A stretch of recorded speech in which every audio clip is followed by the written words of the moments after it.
Okay, so part two.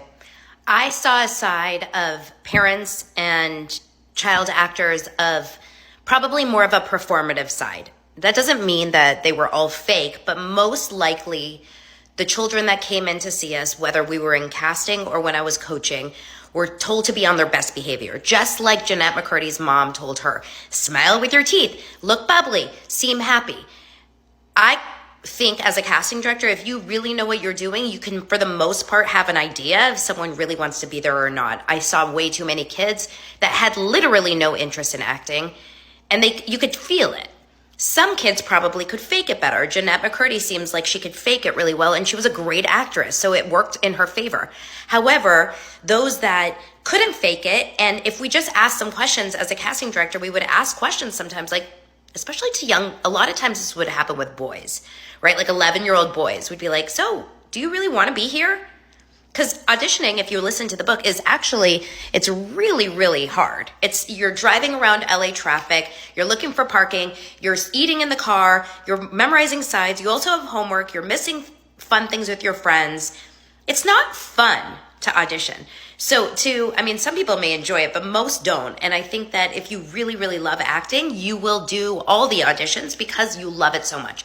But when you get those kids that don't like it, we would ask sometimes like, do you like acting? And most kids that didn't, and we could feel it, would say, no, my mom wants me to be here. And it happened over and over to the point where we would call the agent and we would say, and a lot of these agents are very big children agents, and we would say, hey, just an FYI, this person doesn't want to act. So you should check in with mom. Now, how many times this happened where the agent maybe went to the mom and the mom was like, they're great. They don't know what they're talking about. They love it. They cry when they can't act. So it's very interesting. Now, like I said, working on a lot of these shows, I saw the gamut of moms, especially moms, but also a lot of dads who were like the good ones, supportive, loving, stayed in the shadow, was clearly not for them.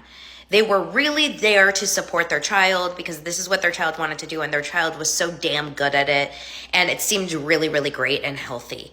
And those kids, for the most part, are okay now. And then we see the other side, where you'd have very, very entitled parents that like to meddle in everything, you could tell, like helicopter-y to a bad place. And then you kind of think, on the other hand, hey, I would maybe want to helicopter my kid too, knowing that there's some kind of crazy people in this industry.